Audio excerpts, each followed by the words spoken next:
Bom, primeiramente agradecer a presença de todo mundo aqui no evento. Já há 3 anos a Igreja Presbiteriana Tanque de Bethesda realiza o Café Teológico e a cada vez mais o evento vai se consolidando. O projeto do Café Teológico é promover temas que contribuam para o crescimento espiritual da comunidade e para as pessoas de fora também, né? A gente entende que o conhecimento teológico ele serve a algo, e como toda produção de conhecimento, e a gente espera que esse conhecimento sirva no nosso crescimento espiritual, na consolidação da nossa fé, e nada melhor do que conhecer as origens e o desenvolvimento da nossa religião para a gente entender de onde a gente veio, né? Então, mais uma vez, eu agradeço a presença de todos vocês.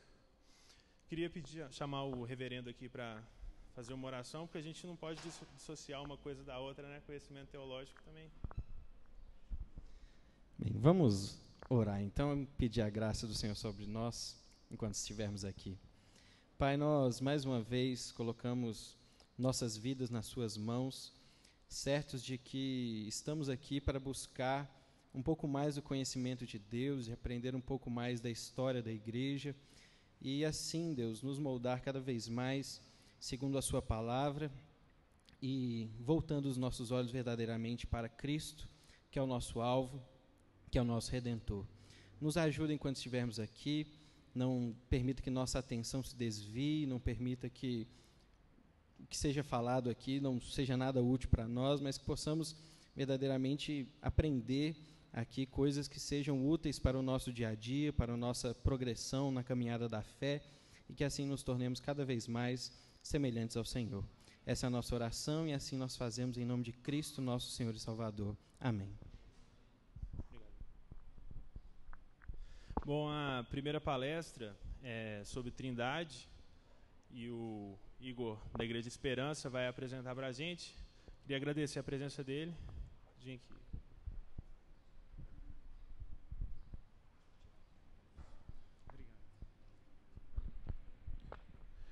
Ok, obrigado, Gustavo. Boa tarde, pessoal. É muito bom estar aqui e a gente compartilhar essa temática excitante. Ô, Gustavo, tem aquele lance da introdução que você pediu? Você lembra? Tá, ok. Aí eu posso puxar já para o outro, né? Ok. Deixa eu só abrir aqui minhas anotações.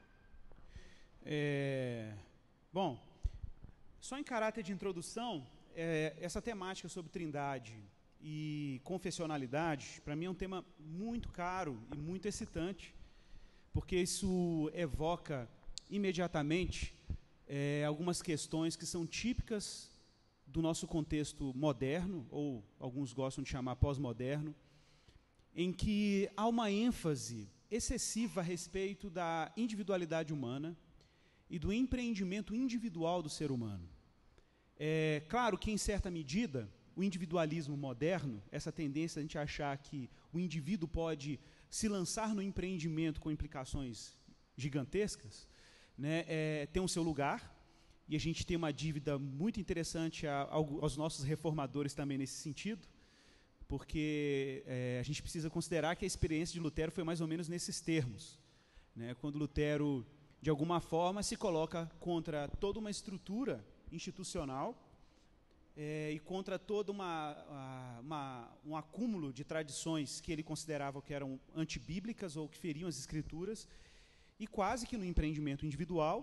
E até eu fiquei muito impressionado, esses dias a gente falando sobre Dia da Reforma lá na nossa igreja ontem, né? Eu estava lendo em latim o trecho de Romanos, e eu fiquei muito impressionado porque eu nunca tinha visto isso, né? Porque o texto da Vulgata fala: o justo viverá pela sua fé, não fala o justo viverá pela fé. Em latim é autem, e autem dá a ideia de autonomia, né? E é justamente a ideia de que a leitura que Lutero faz desse texto latino de Romanos é de que é a fé do indivíduo que Deus proporciona ou designa ele pela graça, que desencadeia a obra da salvação, pelo menos introduz o homem nos méritos de Cristo. Isso mostra como que uma iniciativa privada, entre aspas, né, de fato desencadeia uma série de processos durante a Reforma Protestante. E aí há uma tendência natural e quase inevitável de nós protestantes sermos tentados a olharmos muito a salvação e a soteriologia, a doutrina da salvação e algumas doutrinas clássicas da fé protestante, muito nessa perspectiva individualista. De novo, repito, claro que em algum sentido o individualismo tem sua importância. A gente sabe que a salvação é um evento que Deus manifesta de forma individual, mas a gente também não pode perder outra faceta de considerar que a salvação ela é um evento que Deus opera individualmente, mas com um fim comunitário. Então, mais do que salvar indivíduos, nós devemos concordar que Deus tem constituído um povo. A gente não pode perder de vista de que a obra da salvação, que nós chamamos de soteriologia, a obra que Deus efetuou para salvar indivíduos, tem desdobramentos eclesiológicos, desdobramentos coletivos, comunitários, né? Então, Deus de fato está salvando indivíduos, mas Ele está fazendo isso com o fim de formar uma comunidade, né? Uma nação santa, um povo eleito. Aí tem vários termos do Novo Testamento que se referem a essa ideia mais pactual e comunitária. Por isso, os reformadores mais da tradição calvinista vão desenvolver um pouco mais para frente, retomando uma ênfase calvinista muito forte, que é a ênfase da ideia de que Deus, essa ênfase, e Calvino era muito bom nisso, né, de conectar a tradição do povo de Deus do Antigo Testamento com a doutrina da igreja, com a eclesiologia. E aí ele conecta o fato de Deus ter eleito um povo no Antigo Testamento e salvado um povo para colocá-lo num pacto, remete à própria experiência da formação da igreja. Deus forma a igreja a partir dessa experiência. Cristo está salvando pessoas para compor um povo, né? E aí a teologia do pacto mais tarde vai enriquecer essa experiência. Gente, então quando nós falamos de patrística, as pessoas ficam um pouco preocupadas porque parece que tem alguma ênfase católica ou coisa dessa natureza, e isso não tem nada a ver. Hoje existe um movimento muito forte, principalmente entre protestantes no mundo, que a gente chama de paleo-ortodoxia. Quem já ouviu falar dessa expressão? Paleo-ortodoxia. Ela é muito pouco conhecida no Brasil, né? E a paleo-ortodoxia é interessante porque a gente fala de ortodoxia cristã como esse esforço de defender a doutrina correta, né? Ortodoxia tem muito esse sentido de opinião ou doutrina correta. Quando nós falamos de paleo-ortodoxia, nós estamos fazendo referência à defesa da doutrina correta antes da Reforma Protestante, né? Como é que era, quais eram as doutrinas valorizadas antes da Reforma e que a igreja se engajava por defender? Uma dessas doutrinas paleo-ortodoxas, ou doutrinas que eram ardentemente defendidas pelo cristianismo ou pela cristandade antes da Reforma, era a doutrina da Trindade, né? E muita gente acha, até hoje, tem esse imaginário de que a Trindade é meramente uma doutrina filosófica, que a Trindade é meramente um esforço, um empreendimento teológico vedado apenas a uma elite intelectual cristã, enquanto a maioria do povo não teria acesso ou não teria nem repertório filosófico para poder apreender o que significa a Trindade. E é estranho ouvir isso, né? Porque quando nós visitamos alguns pais da igreja, principalmente homens como Tertuliano, Irineu de Lyon, o próprio Agostinho, mais para frente, né?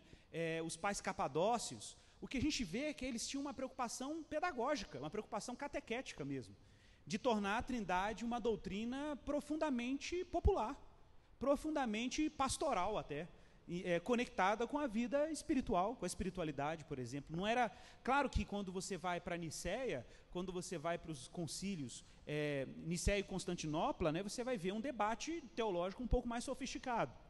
Se você lê Atanásio, por exemplo, que se engajou ardentemente para defender a Trindade, diante da ameaça de doutrinas como a de Ário, né, que dizia que Jesus era meramente uma criatura divina e não Deus, no sentido pleno do termo, né, a gente vai perceber, por exemplo, que Atanásio tem um esforço assim gigantesco de defender, usando termos gregos muito sofisticados, defender a Trindade.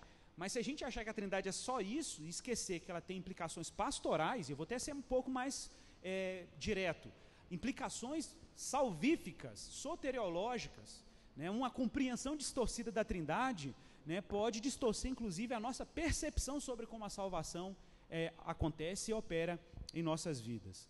Por isso, pessoal, há hoje uma revalorização muito interessante. Eu poderia citar alguns teólogos aqui, são muitos, né? A gente conhece alguns bem conhecidos, o Alistair McGrath, que escreveu recentemente, escreveu recentemente, não tão recentemente, né? Mas a gente conhece ele muito no Brasil, por obras como de teologia sistemáticas, né? Ou obras de outra natureza sobre fundamentos da doutrina cristã, introdução à doutrina cristã. E o Alistair McGrath é muito envolvido hoje, né? Para quem não conhece, é um anglicano, reformado, compõe o corpo docente de teologia em Oxford, e ele tem uma preocupação muito grande de trabalhar a paleortodoxia, de mostrar as raízes do evangelicalismo, né, em doutrinas e teologias que eram desenvolvidas antes da Reforma Protestante.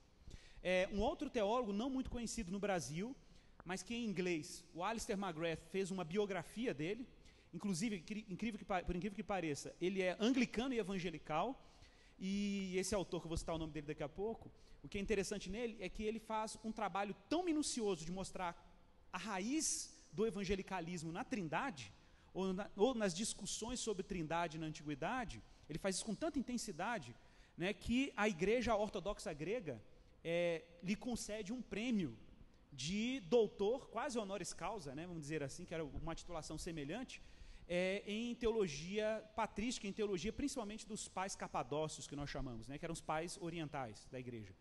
E você vê um evangélico recebendo a premiação da Igreja Ortodoxa Grega por ser altamente versado na teologia capadócia, né? E isso é muito interessante. Isso mostra, e eu vou falar o nome do autor, né, Thomas Torrance, e tem um livro dele muito importante sobre a Trindade em inglês. Eu falo isso aqui com o pastor Guilherme, né? Meu pastor, eu costumo dizer isso para ele, que não basta você fazer teologia bem feita. A teologia ela tem que ter beleza, ela tem que ter arquitetura, né?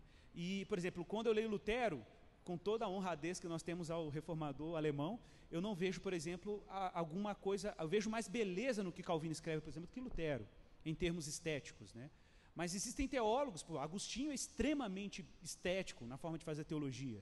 Uma obra clássica de Agostinho, né, que inclusive quero indicar, é a obra dele De Trinitas, a Trindade, né, que é uma obra fundamental de Agostinho, onde ele discute bastante, acho que pelo volume dá para perceber isso, né, que ele discute bastante a doutrina da Trindade, e num tom bem catequético, bem devocional, e é isso que é incrível. Ele não perde a profundidade teológica por exemplo, se dedicar a uma abordagem mais devocional, com um enfoque mais voltado para o pastoreio, né, mais pastoral, para o cuidado paroquial, né. Então, eu acho isso bem interessante em Agostinho. Mas tem um autor que, de fato, resgatou a Trindade, assim, me devolveu a Trindade, né. Eu tive uma crise muito séria com a Trindade durante um bom tempo da minha vida. Cheguei a me posicionar contra a Trindade, o que me colocou na posição de herege imediatamente, né. E foi uma crise interessante, porque essa crise provocou em mim, de forma quase imediata, uma redescoberta da Trindade por uma via pouco convencional.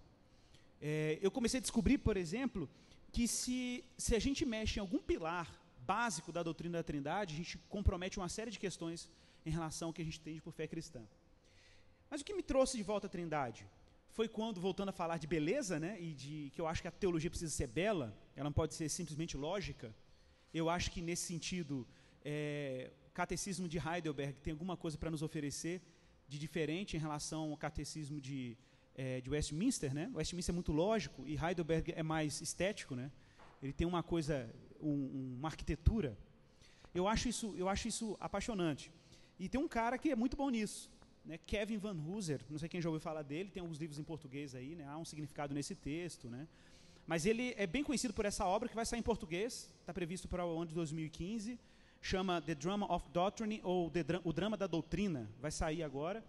E o que é legal no Van Hooser é que ele usa basicamente uma estrutura do teatro, ele usa a linguagem do teatro para explicar a Trindade. E ele faz isso com muita competência, muita competência. O livro é realmente muito rico, muito rico. Essa aqui é uma obra para você ler 2, 3 vezes, 4 vezes, porque é magnífica. E ele tem essa habilidade de colocar em termos da linguagem teatral, ou do que ele chama de teodrama, né, a trindade.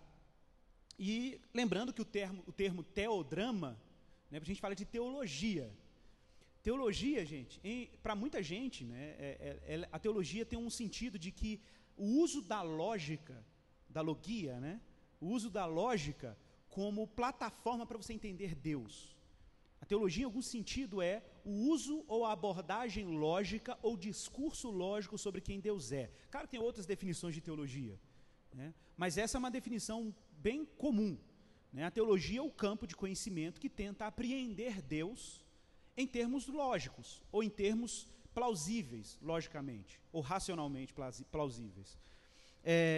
O que é curioso é que o Van Hooser, junto com alguns teólogos, inclusive não protestantes, vou citar um deles, von Balthasar, que é um teólogo católico, que teve uma influência de um teólogo protestante, o Karl Barth, né? O von Balthasar, ele criou essa expressão teodrama. Por quê? Por que ele criou isso? Para dizer que o drama explica melhor coisas sobre Deus do que a lógica. Isso é interessante. Por que o drama explica de alguma maneira melhor algumas coisas do que a lógica? Porque o teatro, todo mundo que já teve uma experiência com teatro sabe disso. O teatro, ele explora uma linguagem quadridimensional, ou quadridimensional. Primeiro porque o texto, ele assume a encarnação do ator. O ator não é simplesmente alguém que está lendo. Pensa numa peça de Shakespeare, né? Shakespeare, se você lê Shakespeare, você vê uma peça de Shakespeare, por mais que você fale que o livro é muito melhor, né? O teatro tem um poder de comunicar algumas coisas que às vezes a linguagem meramente retórica não consegue. Por quê? Porque o teatro, ou a dramatização, ela explora afeto, explora memórias, ela tem o drama do ator, né? O ator tem que fazer um drama de modo que ele capture a atenção dos seus ouvintes, ele tem que comunicar o texto a partir do corpo, a partir da fala, da retórica, do discurso, da voz. Então, de repente, a verdade que estava num texto plano, né, num texto lógico, ela se encarna. Então, ela assume características tridimensionais, né? Então, ela deixa de ser uma compreensão plana sobre a verdade, e a verdade assume características muito palpáveis, muito visíveis, muito audíveis. Então, o analfabeto, quando vai para uma peça teatral, ele entende o que está sendo traduzido em termos dramáticos, né? E ele vai dizer, isso é bem legal, porque quando você vai em Agostinho, por exemplo, Agostinho aborda a trindade na linguagem do amor. Diferente de Atanásio, né, que queria dar uma explicação bem lógica, bem filosófica sobre quem Deus era, Agostinho, igual os pais capadócios, né, ele gosta de falar da trindade numa linguagem de relacionamento, né? Ele chama o pai de o amante, o filho de o amado e o Espírito Santo de amor. Então ele traduz a trindade em termos, como ele dizia, né, agápicos, né, em termos do amor, como que o amor, e é o amor que determina, ou que orienta, ou que revela quem é o Pai, quem é o Filho e quem é o Espírito. Isso para mim foi bem libertador. Porque de repente, quando você olha para Deus na trindade, e eu tive uma experiência muito aprofundada com a visão judaica e islâmica sobre quem Deus era, né, ou quem Deus é, eu falo era porque era a minha concepção antes, né? A visão monoteísta, por exemplo, do Islã, sobre quem Deus é, e um pouco da visão judaica, tradicional, ortodoxa, sobre quem Deus é muito voltada para uma concepção de um Deus que é absoluta transcendência. Em que sentido? Ora, todo cristão concordaria que Deus é absoluta transcendência em algum sentido. Que Deus é transcendência. Que Deus não é criatura. Se ele não é criatura, deve existir alguma distância entre o Criador e a criatura também. Uma distância no sentido de dignidade. Deus não é matéria, Deus não é criação. Deus não é condicionado a nada, ele é o incondicional ou o incondicionado. Nada pode condicionar Deus. Nada pode alavancar ou mover Deus. Deus não é movido por nada, ele que move todas as coisas. Deus não é relativo a nada, ele é absoluto. E todas as coisas são relativas a ele. Olha, nesse sentido, cristãos, muçulmanos e judeus concordariam a respeito da natureza de Deus. Deus é a causa de todas as coisas, ele não é causado por nada. Deus é criador e não é criatura. Nesse ponto, judeus, muçulmanos e cristãos concordam. Mas onde que há uma descontinuidade sobre a natureza de Deus na visão cristã, do judaísmo e do islamismo, por exemplo? E esse foi o meu grande choque.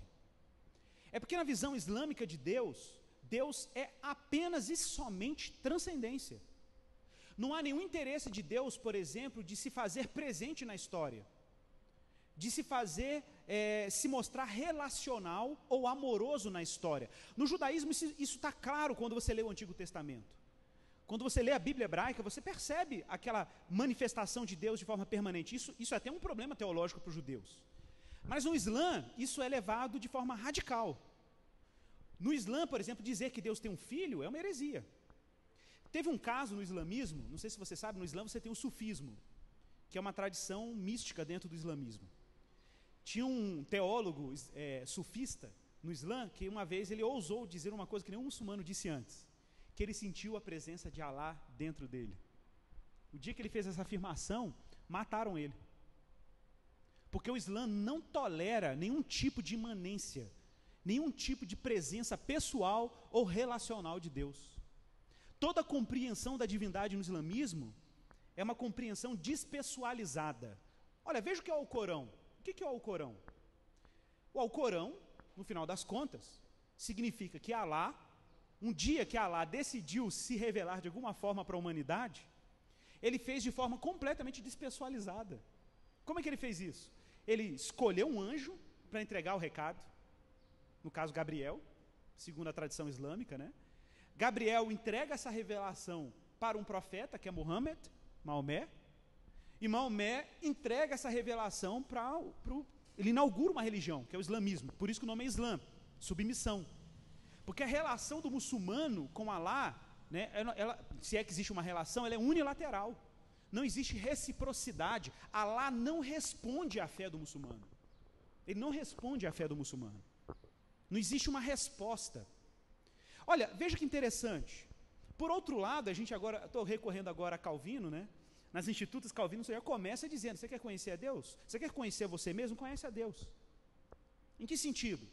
No sentido de que a única criatura no horizonte da criação de Deus que pergunta quem ela é o próprio homem, porque ele tem consciência. Então o homem pergunta, quem sou eu? E nenhuma outra criatura tem capacidade de fazer esse questionamento. Ora, quando o homem pergunta quem sou eu, antes dessa pergunta, a gente tem que introduzir um outro problema. Por que o homem faz essa pergunta? Por que o homem tem essa inquietação de querer saber quem ele é? A resposta imediata da teologia é porque o homem foi a única criatura feita e forjada segundo a imagem e semelhança de Deus. Ora, se ele é segundo a imagem e semelhança de Deus, ele quer saber, ele quer buscar, ele é um ser que persegue o sentido, ele persegue o senso, ele quer saber o sentido, o lugar dele no mundo de Deus.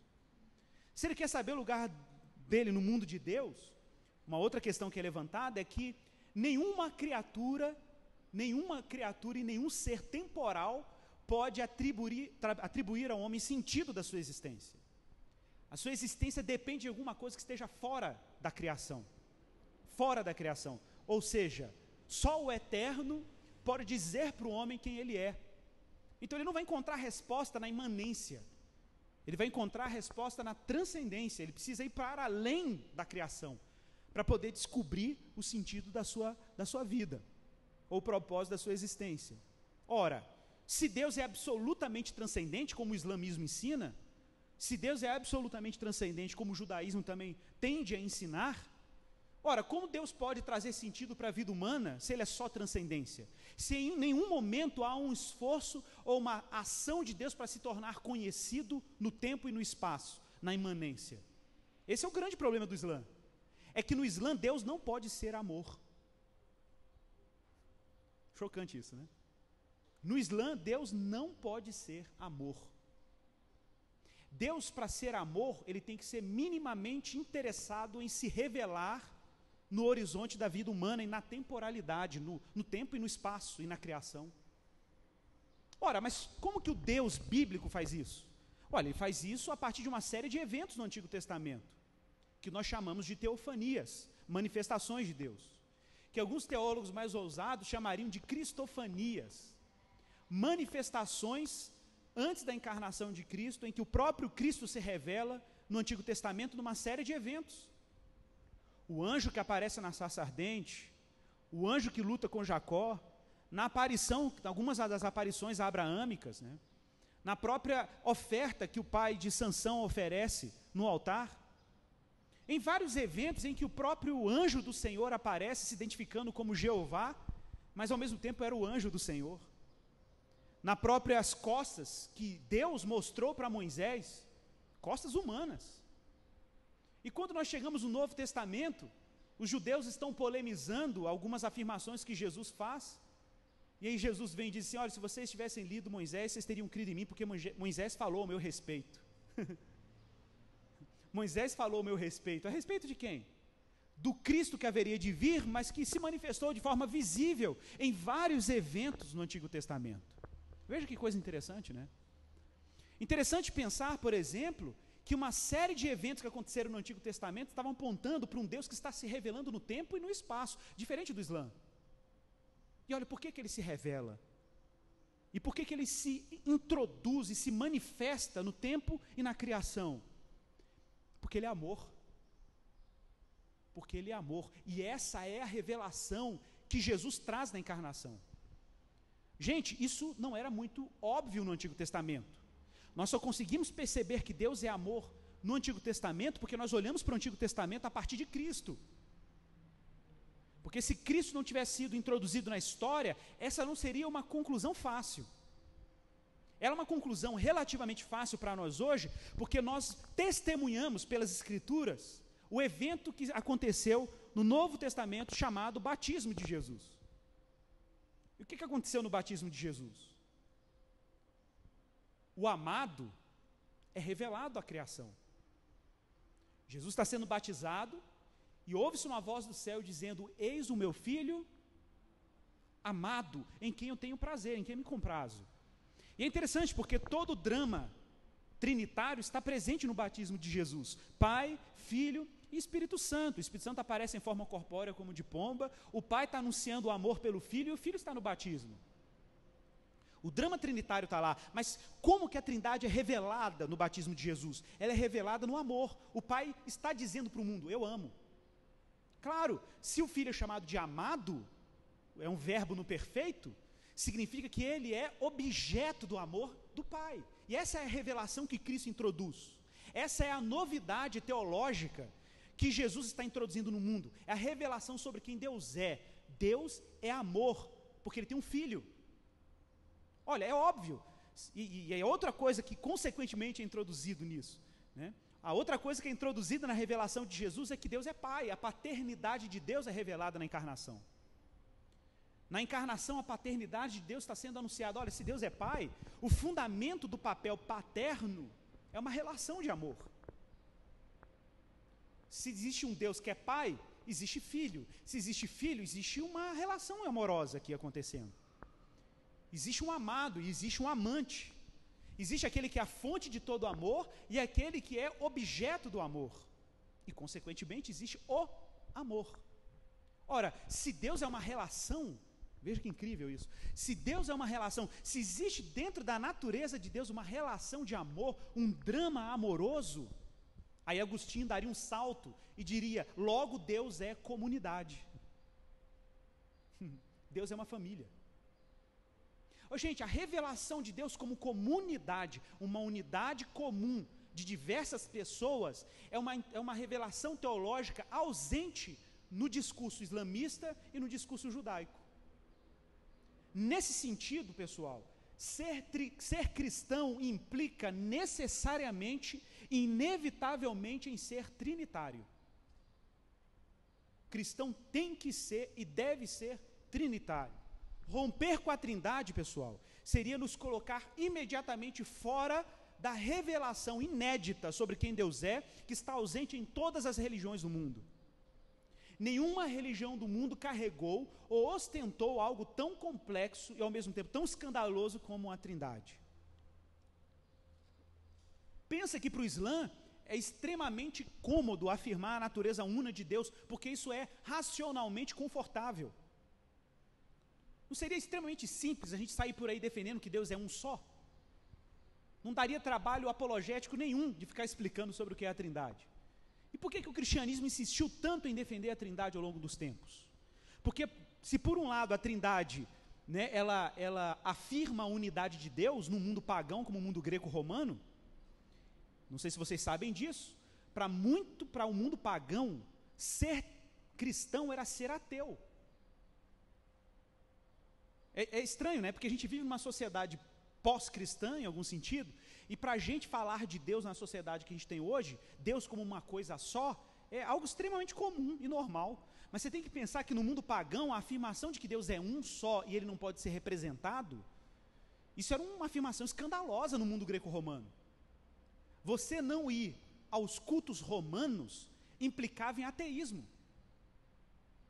E ora, nenhum cristão que ostentava ou carregava este nome, digno deste nome, ia para um templo pagão adorar os deuses greco-romanos. Logo, o cristão era tratado dentro do império como ateu. O cristão era um ateu. Que ironia, né? Que ironia isso. Ateus porque não se curvavam diante dos deuses pagãos. Ora, quando o cristão afirma a unidade de Deus e afirma a unicidade de Deus, que Deus é uno em sua natureza, ele está criando uma grande complicação diante do mundo pagão. Só que simultaneamente, concomitantemente à afirmação da natureza una de Deus, nós afirmamos que dentro dessa unidade existe uma diversidade de personas, para usar uma expressão que Atanásio usava. Persona, uma expressão latina, que a gente tem muito problema com ela hoje no Ocidente. Por que nós temos problemas com isso? Porque quando um cristão escuta alguém dizendo que Deus é um, mas ao mesmo tempo ele é três pessoas, nós escutamos a palavra pessoa no sentido moderno do termo. Você pensa em pessoa no sentido da Revolução Francesa. Pessoa como um indivíduo humano autônomo. E é aí que está toda a confusão. E essa confusão é tão evidente na nossa cultura em relação à Trindade, ao ponto de a gente ouvir músicas da nossa cultura contemporânea que dizem algo sobre isso. Quem não se lembra da música Índios do Renato Russo, que dizia, né, quem me dera ao menos uma vez pudesse entender como um só Deus ao mesmo tempo é três. Ou como a gente não lembrar, por exemplo, de um livro que foi muito popularizado recentemente, A Cabana, que insiste em descrever Deus como três indivíduos humanos, com autonomia ontológica e existencial entre eles. Algo que tem pouco ou nada a ver com a Trindade. Quando a Trindade fala de um Deus em três pessoas, não fala nos termos modernos. Pessoa, nos termos modernos, você só pode atribuir isso a uma pessoa da Trindade, que foi Jesus, porque foi o único que assumiu a humanidade. Você não pode usar o termo pessoa da teologia no mesmo sentido que você usa no sentido da antropologia moderna. Persona era uma palavra latina que os pais da igreja usavam com o sentido teatral de persona. Por isso que eu falei que o teodrama é interessante. Persona na Trindade, a persona era um nome que se dava ao personagem do teatro. O ator, ele encarnava determinados papéis, ele assumia determinados papéis. E quando nós falamos que Deus é um em três personas, você está dizendo no sentido agostiniano, que Deus é um em sua natureza, essa natureza é única e indivisível. E aí eu gosto muito de Atanásio, no credo atanasiano, quando ele diz, porque o Pai é Deus, o Filho é Deus, o Espírito Santo é Deus, mas não são três deuses. Qual é o erro de alguns cristãos não tão bem educados na Trindade, não tão bem catequizados na Trindade? É tentar achar que quando um cristão fala três, ele está falando no mesmo sentido de quando ele diz que Deus é um. E não é no mesmo sentido. Quando um cristão diz que Deus é um, e depois ele fala três, o três não é no mesmo sentido de quando ele diz que é um. Quando o cristão diz que Deus é um, ele está se referindo à natureza de Deus. A divindade é una, indivisível. Mas quando um cristão diz três, ele está se referindo à pessoalidade, à tripessoalidade de Deus. Que Deus aprove a Deus se revelar ao mundo e a sua criação de forma tripessoal. Então nós estamos falando de pessoalidade, não de natureza. Essa é a distinção que tem que ser mantida bem clara. Eu gosto daquele gráfico atanasiano, né? O Pai não é o Filho não é o Espírito, mas os três compartilham de uma única e indivisível natureza. Por isso Deus é um, por isso o cristianismo é monoteísta. Entretanto, nós não somos monoteístas estritos no sentido islâmico do termo, em que a unidade de Deus não consegue acolher uma diversidade de pessoas. Na visão cristã, na unidade de Deus, é parte, inclusive, da natureza una de Deus, uma diversidade de relacionamentos, ou de estruturas relacionais, ou como diria Calvino, de subsistências. Pai, Filho e Espírito Santo, nessa diversidade e nessa unidade quanto à sua natureza, se revelou assim ao longo da história da criação. Por quê? Porque Deus é amor. Porque se nós concebermos Deus apenas como o islamismo concebe, uma unidade absoluta, esquece, não tem relacionamento na natureza de Deus e não tem amor na natureza de Deus. E o que é impressionante quando a gente olha para Jesus? É porque nós olhamos para Jesus, nós percebemos em Cristo o objeto eterno do amor do Pai. Foi em Cristo que o Pai depositou o seu amor. E quando Cristo é introduzido na história, fica claro que o amor é uma relação que está contida na natureza de Deus e que existe antes de haver mundo. Paulo entende isso. Paulo entende isso quando diz que é para Ele que são todas as coisas. Que Deus, o Pai, criou por meio dEle e para Ele todas as coisas. Ou seja, Deus criou o mundo pelo Filho que amava e para o Filho que amava. É como se um pai tivesse um filho e desse um presente para ele.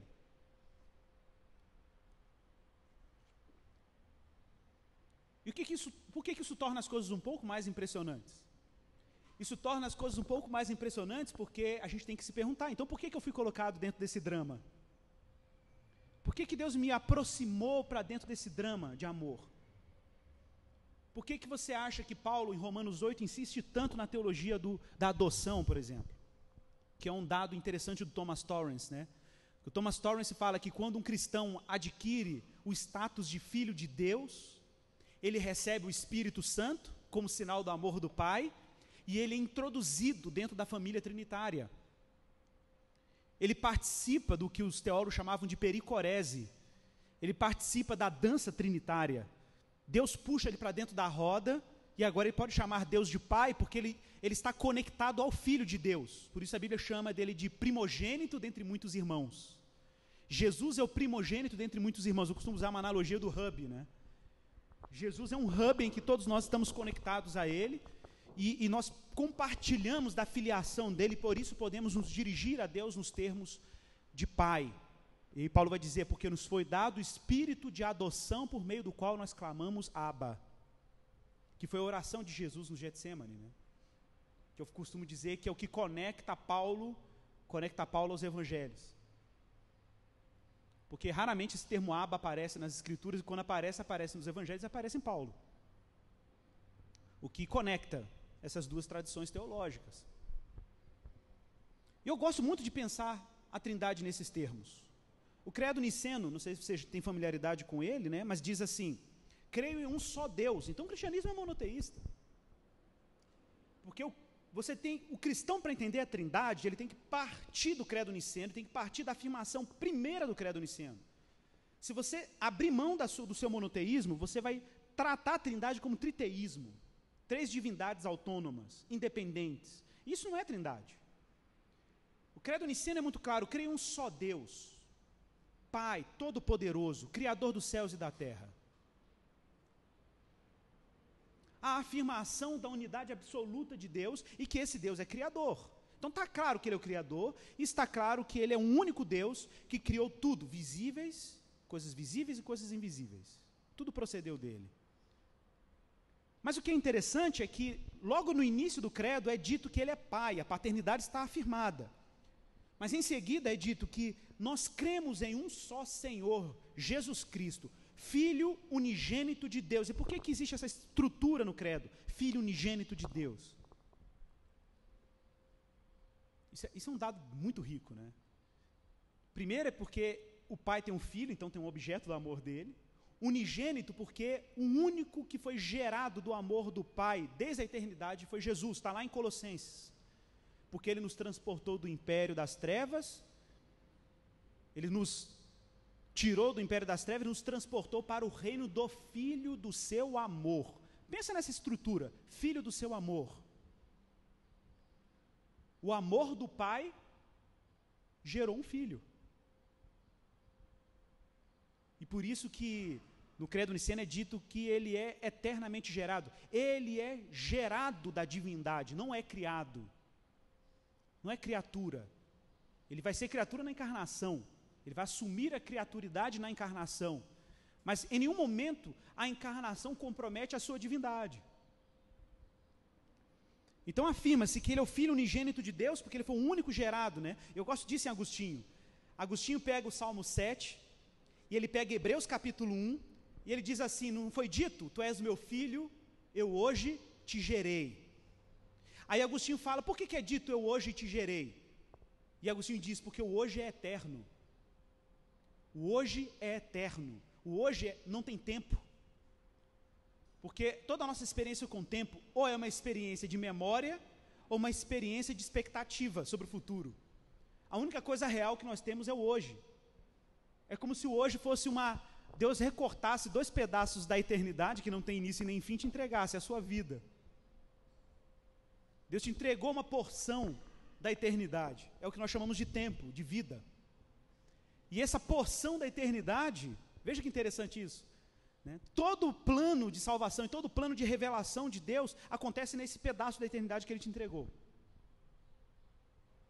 Isso é um dado interessante. Mas e Jesus? Jesus está sendo eternamente gerado do Pai, por isso é chamado de unigênito. E faça uma pesquisa bíblica. O único autor de toda a Bíblia que usa a expressão unigênito para se referir a Jesus Cristo é João, no Evangelho e nas suas cartas em Apocalipse. João é o único autor que faz referência a Jesus como unigênito. Porque João reconhece em Jesus como aquele que foi o único, por isso que ele é filho de Deus, porque ele é um filho que foi gerado do amor do Pai, e tem sido gerado, por isso a divindade dele é derivada do Pai, e dependente do Pai. Ele não é um outro Deus, como o arianismo ensinava, ele não é uma outra divindade, ele participa da unidade de Deus, é distinto em algumas características, mas não nos seus...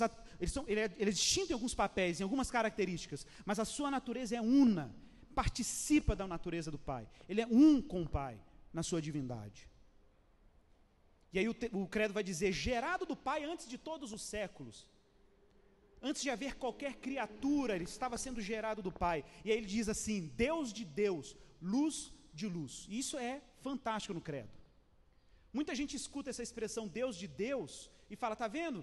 O cristianismo está caindo, está perdendo o monoteísmo, porque está afirmando que existem 2 divindades. Não é isso. O próprio credo explica depois, de forma catequética, para o povão entender. Por que ele usa essa estrutura, Deus de Deus e logo em seguida luz de luz? Para mostrar que a afirmação anterior é uma analogia à afirmação posterior. Do mesmo jeito que luz gera luz, e nem por isso, por gerar uma outra luz, ela não é menos luz, participa da mesma natureza, é a mesma coisa, se eu pego uma lâmpada e acendo, e depois reflito com o espelho, a luz refletida da mesma natureza da fonte, não é uma outra coisa. Logo, o Filho, por ser gerado do Pai, não é colocado numa condição de outra divindade, porque ele participa da mesma natureza do Pai. Por isso que o credo é cuidadoso em dizer, Deus de Deus, luz de luz. Então introduz uma analogia para auxiliar o cristão simples para entender a trindade e a natureza divina de Jesus. Eu gostava muito de uma expressão, uma analogia que Tertuliano usava. Tertuliano costumava dizer que o Pai é a fonte de um rio, e o rio é o Cristo. O rio, por ser outra coisa na forma como a água corre nela, não é de natureza diferente da fonte. É da mesma natureza, porque é água. Cristo, a forma como Deus e a divindade se revelou em Jesus Cristo, o modus como ele se revelou, eu gosto muito dessa expressão do modus, né? Ou do modo como ele se revelou ao mundo. o modo como Deus, o Pai, né, entregou o Filho dele, revelou o Filho dele no mundo, não descaracteriza a sua natureza, que é una e indivisível. Claro que a gente não pode dizer, por exemplo, que Jesus é uma mera manifestação do Pai, uma manifestação de Deus, nós cairíamos no modalismo, que é uma outra heresia. Jesus não é mera manifestação, como se Deus pudesse se manifestar de qualquer forma, ou de várias formas, né? Na verdade, Jesus, a Bíblia vai dizer de forma muito restrita, que o Pai, Deus o Pai, tem uma característica e atribuições que lhe são peculiares. Por exemplo, você não pode dizer que o Pai morreu na cruz. Essa é uma atribuição do Filho. Você não pode dizer, por exemplo, que o Pai habita em você, porque essa é uma atribuição do Espírito Santo. Você não pode dizer, por exemplo, que o Espírito Santo morreu na cruz, porque essa é uma atribuição exclusiva do Filho. Você não pode dizer, por exemplo, né, que o Espírito Santo foi enviado sem nenhuma participação do Filho, porque é dito que o Filho subiria ao Pai e pediria um Consolador. Por isso que o credo mais tarde vai dizer que o Espírito Santo foi enviado por parte do Pai e do Filho, numa ação conjunta. O Filho intercede o Pai envia o Espírito. Quem envia o Filho? Enviar o Filho é uma atribuição exclusiva do Pai. É o Pai que envia o Filho. O Filho não se envia, ele é enviado. A atribuição de amar, como fonte do amor, a fonte do amor procede do Pai, porque ele é o amante. E quem é o objeto do amor do Pai? É o Filho. Por isso, se qualquer homem quiser ser amado pelo Pai, ele tem que estar no Filho, porque o Filho é o amado. Ninguém pode ser objeto do amor do Pai no sentido eterno, se não se depositar sua confiança, os seus vínculos ao Filho, porque o Filho é o amado. E o amor de Deus? É o Espírito Santo, está lá em Paulo, Romanos capítulo 5, porque o amor de Deus é derramado em nossos corações pelo Espírito. O Espírito é o sinal que o amor do Pai está sendo depositado. Por isso, no batismo de Jesus, o Espírito Santo aparece como sinal do anúncio do amor do Pai pelo Filho. Eis o meu Filho amado, em quem me comprazo. Mas o que é interessante é que quando você começa a olhar para a Trindade dentro dessa estrutura de amor, você começa a perceber que tem um drama de amor. Existe um drama, existe um movimento acontecendo. O Pai está enviando, o Pai está gerando, o Filho é objeto do amor, o Filho se entrega por amor ao Pai, ele não faz nada que o Pai não pede. Ao mesmo tempo, ele participa da criação, porque ele é mediador da criação. O Espírito Santo também está na criação, pairando sobre a face das águas. Então, está tudo costurado num drama. Está tudo costurado numa unidade amorosa. E o credo vai caminhar dizendo que ele foi gerado e não feito, não criado, da mesma substância do Pai. Em que sentido? Quanto à natureza, não quanto às atribuições que são exclusivas do Pai. Por isso é dito no credo, por ele todas as coisas foram feitas. Ô gente, por que o credo se preocupa tanto em dizer que as coisas foram feitas por Jesus? Porque para o arianismo, uma antiga heresia hoje presente entre os testemunhos de Jeová, vai dizer que Jesus é uma criatura. Claro, das criaturas a mais nobre, das criaturas a mais exaltada, das criaturas a mais elevada de todas, mas criatura. A afirmação cristã de que Jesus participou da criação coloca Jesus fora da criação. Ora, se Jesus está fora da criação e participando dela, consequentemente entendemos que Jesus é Deus. Se você diminuir qualquer dignidade, eu costumo dizer, a explicação cristã tradicional sobre a natureza de Deus, que nós chamamos de Trindade, se você quiser alegar e dizer que ela é precária, limitada, eu vou concordar com você que sim, porque todos os teólogos clássicos diriam isso, que a Trindade ela não esgotaria jamais a nossa compreensão de Deus, mas ela é inevitável porque a gente não tem muita opção, como eu digo, né? Você pode até não concordar com a Trindade, mas, por favor, não me ofereça nada que seja menos do que ela. Não me ofereça nada, nenhuma explicação que torne Deus menor do que a Trindade explica. Por mais que ela seja limitada, ela ainda é a melhor explicação sobre como Deus é e como ele se relaciona consigo mesmo e com a sua criação.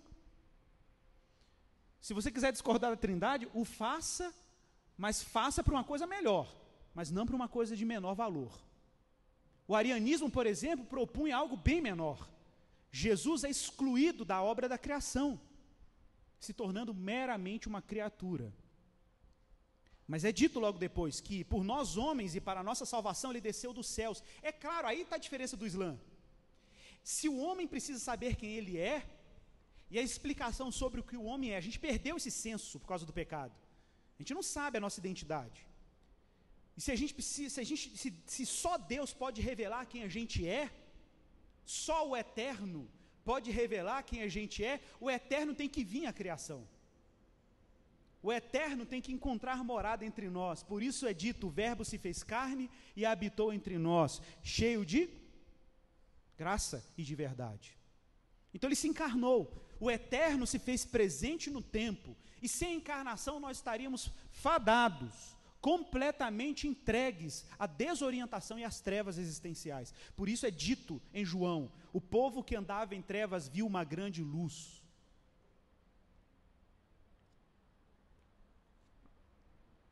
Porque sem a encarnação, sem a introdução do Eterno na história e no tempo, nós viveríamos completamente alheios à identidade que Deus nos atribuiu. Porque só o Eterno pode dizer quem você é, ser temporal. Porque sua identidade está atrelada ao Eterno. Logo, nenhuma criatura humana pode conseguir explicação sobre a sua identidade, a sua natureza, apenas olhando para a criação. Essa foi a denúncia de Pascal, por exemplo, filósofo cristão importante, matemático. A ruptura de Pascal com Descartes e a crítica dele com Descartes vai muito nesse sentido. Em afirmar de que é impossível ao homem encontrar sentido existencial apenas olhando para a criação, ou para a razão, ou para a natureza. Se o homem tentar buscar explicação sobre quem ele é na natureza e na razão, ele vai entrar num labirinto existencial. Porque nenhuma criatura pode dizer para a criatura quem ele é e quem ela é. O único que pode determinar a identidade de uma criatura é o Criador que está fora dela. Então Deus tem que resgatar o homem, devolver ao homem sentido para a sua vida. E como ele faz isso? Ele faz isso introduzindo-se no tempo por meio do seu Filho. Olha que coisa magnífica. Para mostrar para o homem quem ele é. Gente, sem a introdução do Eterno no tempo, o homem estaria perdido. Por isso a teologia islâmica e a natureza, a concepção islâmica sobre quem Deus é extremamente limitada. Ela não orienta o homem, ela desorienta o homem. Ela não consegue atribuir ao homem sentido existencial, porque só existe transcendência na natureza de Deus, não existe imanência. Deus não faz morada entre os homens. E nós olhamos para a narrativa do Antigo Testamento, o tempo inteiro Deus está em busca do homem. Você olha para o tabernáculo do Antigo Testamento, o que é o tabernáculo? Ou o que é a aparição de Deus no Monte Sinai lá com Moisés? Tira a sandália dos teus pés porque a terra que você pisa é santa. Deus está ali. Deus está ali naquela sarça que ardia e não se consumia. Deus estava ali no tabernáculo com a sua glória. Deus estava no templo de Salomão ao ponto dos sacerdotes não conseguirem entrar naquele lugar. Por causa da densidade da sua teofania, da sua manifestação. Olha, Deus vem dando sérias evidências, sérios sinais que Ele quer estar no meio do seu povo. A propósito, essa é uma expressão usada no Antigo Testamento em vários momentos, ao se referir ao tabernáculo de Moisés.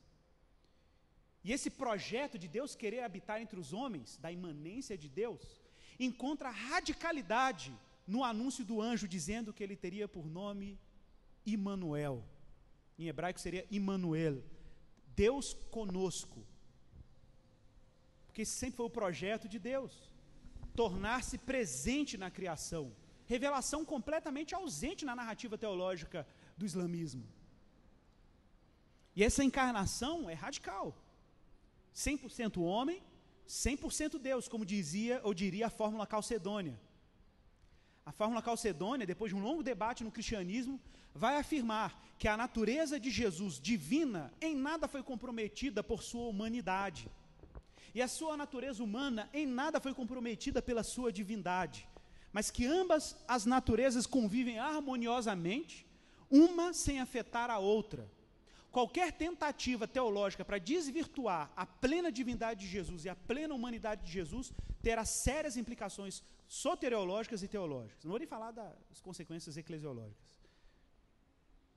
qualquer tentativa de defender que Jesus, a natureza humana de Jesus não é tão humana assim, ou que a natureza divina de Jesus não é tão divina assim, terá sérias implicações. Por quê? Porque se Jesus não for Deus nos termos que nós estamos falando aqui, se ele for menos do que isso, nós temos um sério problema. Porque nós estamos dizendo que Jesus não é tão transcendente assim, e nós estamos dizendo que ele não é tão imanente assim. E por que ele tem que ser imanente e transcendente, humano e divino, simultaneamente? Primeiro, porque Deus não está salvando outro homem, como diria Irineu de Lyon. Irineu de Lyon, no segundo século, vai defender isso de forma muito ardorosa, que Deus, para salvar o homem, ele teve que assumir a completa humanidade deste homem que ele está salvando.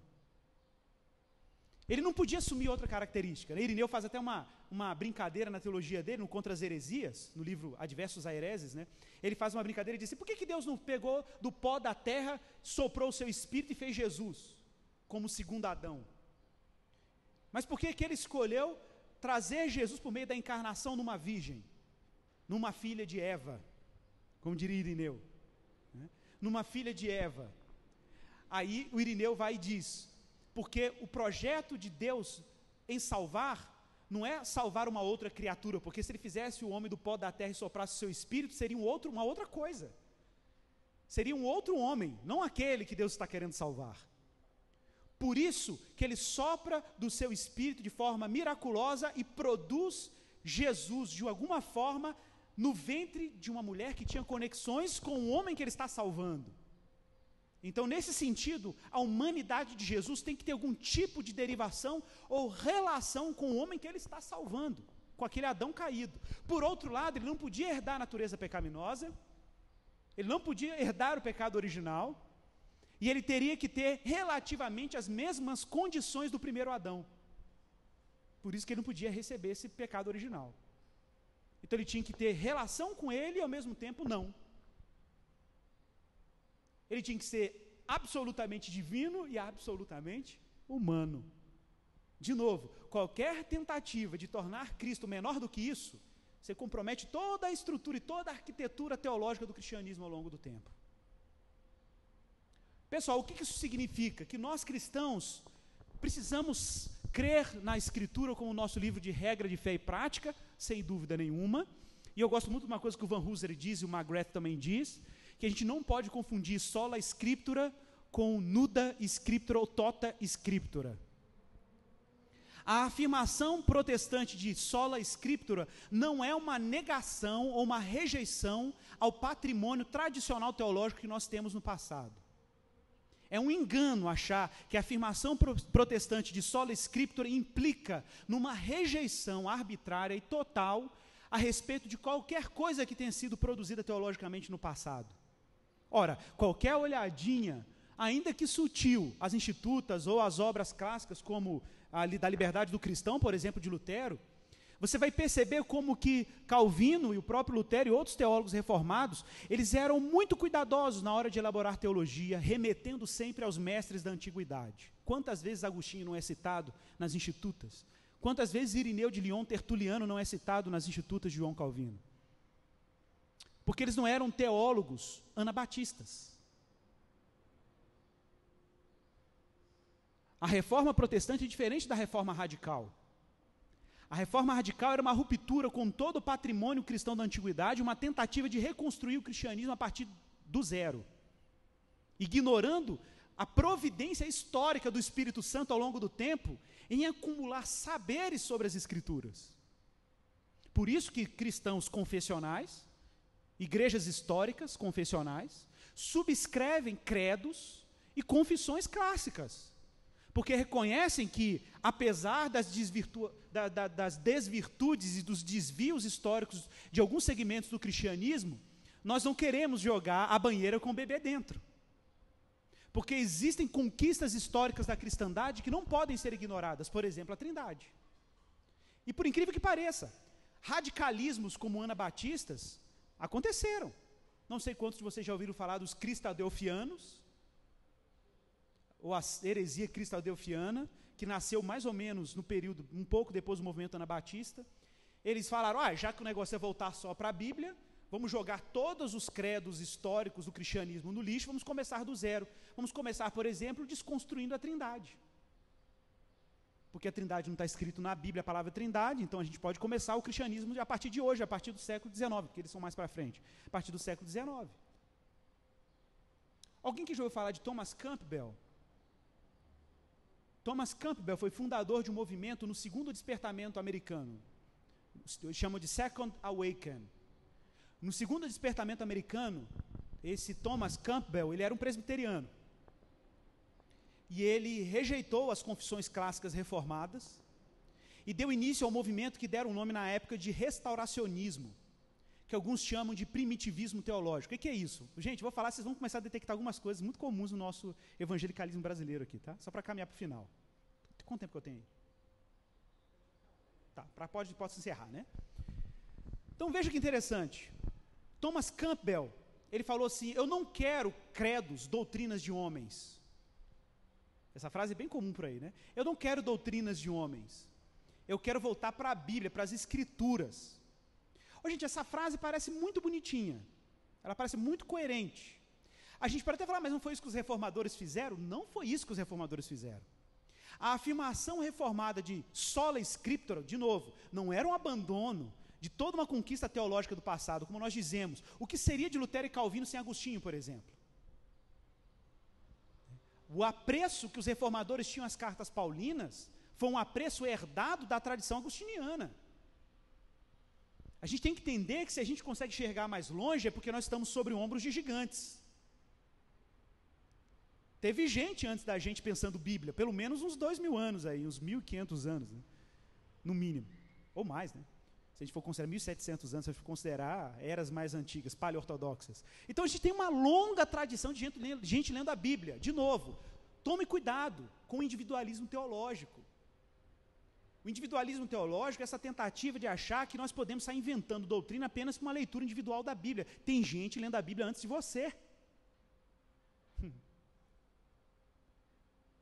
O problema do Thomas Campbell é que ele falou, eu não quero a tradição, eu quero só a Bíblia. Beleza, parece muito legal. Mas quando ele disse eu quero só a Bíblia, na verdade ele estava renegando a ação do Espírito Santo em revelar as Escrituras também para a igreja ao longo do tempo, com erros e acertos. Com erros e acertos. Então quando ele diz isso, eu não quero mais a confissão de fé, eu quero só as Escrituras, e todo protestante sabe disso, que a confissão de fé não tem valor absoluto sobre nós, porque o nosso livro de fé, regra e prática, continua sendo as Escrituras, ela é a nossa regula fidei, a nossa regra de fé, mas isso não significa que o nosso credo está sob supervisão das Escrituras de forma permanente, né? O que não significa rejeitar a confissão, o que não significa rejeitar o credo histórico. Então, quando Thomas Campbell rompe com os credos, ele funda um movimento chamado restauracionista, e ele monta uma denominação chamada Igreja de Cristo, que até hoje tem por aqui também, The Church of Christ, né, que é americana, tem vários desdobramentos dela. E olha que o efeito colateral dessa afirmação, não quero mais as confissões, eu quero só a Bíblia. O efeito colateral foi a grande explosão denominacional que o evangelicalismo experimentou a partir desse movimento. Todas as seitas cristãs que nós conhecemos, mormonismo, adventista do sétimo dia, cristo-adelfianos, ciência cristã, testemunho de Jeová, todas essas seitas surgiram no segundo Awakening americano, que foi justamente o movimento que rompeu com todas as confissões de fé, com o movimento confessional cristão. Então você rompe com as confissões clássicas, protestantes inclusive, e você começa a falar, não, meu livro de regra de fé e prática é a Bíblia. E a ironia é que todos eles mais tarde vão acabar formando espécies de credo também. Aí o que torna a coisa ainda mais irônica, né? É que no final das contas vai ter sempre um livrinho de doutrina e um manualzinho de doutrina desses movimentos. Então de vez em quando aparece mais um dizendo que tem a igreja original, que tem a igreja primitiva, que tem a igreja apostólica. Essa tentativa de retomar a igreja apostólica como uma matriz original de igreja. Gente, isso se chama primitivismo teológico. Eu vou citar apenas um texto, deixa eu ver se eu acho essa citação aqui.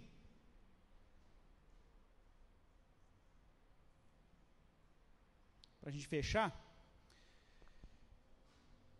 É uma citação bem interessante do James Smith, que é um professor do Calvin College, em que ele fala sobre o primitivismo teológico. Ele diz assim: ao longo de uma trajetória evangélica mais conservadora, e a reforma não é toda inocente aqui, ela reconhecia que cristãos não poderiam simplesmente abandonar as particularidades históricas do evento cristão, como o nascimento de Jesus virginal, a vida de Jesus, a morte e a ressurreição dele como eventos históricos. Ele está se referindo aqui ao fundamentalismo americano. Porém, houve ainda uma rejeição quase platônica, quase gnóstica, da história material neste evangelicalismo, o qual faz da igreja tomada assim por um tipo de ahistoricismo, do qual nós chamamos de primitivismo. Porque um ahistoricismo, uma tentativa de rejeitar a história da cristandade. E a gente o tempo inteiro quer rejeitar a história e voltar para o Novo Testamento, para a igreja apostólica, para a igreja primitiva. Não é à toa que a gente tem algumas denominações com esses nomes, né? Igreja primitiva, igreja não sei o que lá primitiva, igreja não sei o que lá de Atos, a igreja apostólica.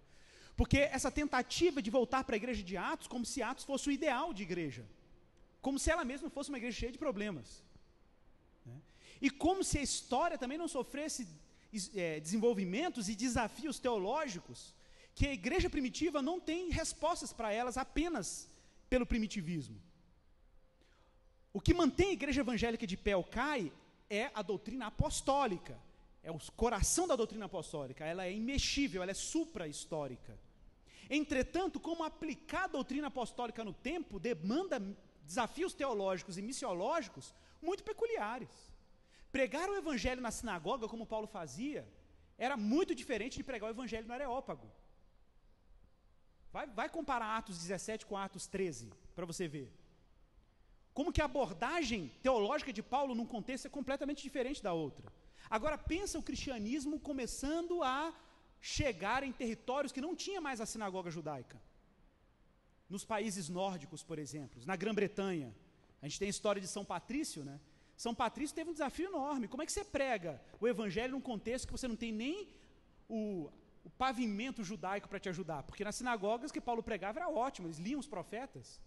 Os gentios que frequentavam as sinagogas dos judeus liam os rolos dos profetas, discutiam sobre o Pentateuco, sobre os 10 mandamentos. Mas como é que você faz isso num mundo bárbaro, por exemplo, em que adulterar não era moralmente um problema? Matar era até uma questão cultural. Aí você chega lá e tem que falar do evangelho. Como que você fala da Trindade?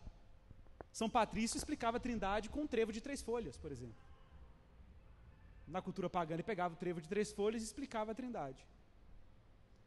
Então, é incrível. A gente tem uma tendência de ser quase platonista em relação à história, como se Deus não tivesse o cuidado, ao longo da história, de manter a tradição cristã aos trancos e barrancos, é verdade, com conquistas e problemas, mas Deus regendo a história e providenciando uma tradição dentro da história, para manter a cristandade lúcida a respeito de quem Deus é e de como Ele opera ao longo do tempo.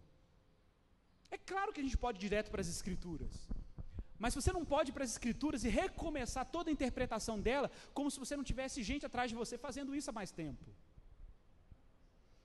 Então o desafio hoje para cristãos protestantes é redescobrir o que nós chamamos de paleoortodoxia, redescobrir a patrística, redescobrir teólogos clássicos, redescobrir Agostinho, Tertuliano, Irineu de Lyon, redescobrir Atanásio, os pais capadócios, porque eram exatamente os autores que os pais reformadores liam, e redescobrir os tesouros da fé trinitária. Eu costumo dizer que eu fico um pouco decepcionado, para não dizer muito, quando nós olhamos para o nosso evangelicalismo contemporâneo, e a gente perdeu o apreço por esse patrimônio, perdemos o apreço por esses tesouros da fé, que estão lá, à nossa disposição, e nós perdemos o prazer e a alegria de ler um pouco sobre essas questões. E vou te dizer mais, o impacto devocional e sobre a espiritualidade de uma doutrina como a Trindade. Você entender que Deus te salvou para te colocar dentro de um drama de amor, isso não tem preço. Isso não tem preço. Não tem preço você olhar para a cruz e reconhecer que Deus está se revelando de forma profundamente amorosa por meio daquele evento. Quando você olha, por exemplo, para Paulo em Efésios capítulo 1, dizendo que o Pai nos predestinou que o Filho nos remiu e que o Espírito Santo nos selou, dentro da estrutura de Efésios capítulo 1. Pode observar lá. Faça uma pesquisa, pegue Efésios capítulo 1 e marque com a caneta todas as vezes que a palavra glória aparece. A palavra glória vai aparecer 3 vezes no capítulo 1 de Efésios, para marcar justamente a atuação do Filho, do Pai, do Filho e do Espírito Santo. O Pai elege antes da fundação do mundo, o Filho redime e o Espírito Santo sela, até o tempo do resgate da sua herança, para a glória de Deus. Porque a estrutura é essa mesmo. A Trindade está agindo no mundo e na história para salvar o homem, para a glória do Pai, para a glória do Filho e para a glória do Espírito Santo. Eu acho que vale a pena a gente ler um pouco sobre isso. E alega-se nessas tradições restauracionistas, para fechar, né, alega-se nessas tradições restauracionistas e primitivistas, de que nós podemos recomeçar tudo de novo, ignorando o fato de que Deus prometeu, por meio de Jesus, que o Espírito Santo nos guiaria a toda a verdade. E isso não tem implicações individuais somente, tem implicações eclesiológicas, implicações para a igreja, implicações históricas. O Espírito vem guiando a igreja. A reforma foi uma providência divina dentro da história, mas ela é um evento dentro de muitos outros eventos que Deus providenciou, dentro de muitos outros processos incríveis que Deus realizou na história. Não é como é incrível, por exemplo, você pensar no credo niceno, na fórmula calcedônia e pensar na própria reforma protestante. A gente começa a perceber que tem uma longa tradição caminhando na história para culminar na afirmação da centralidade de Jesus, como defende tão claramente a nossa reforma protestante. Muito obrigado, pessoal, foi um prazer enorme. Valeu.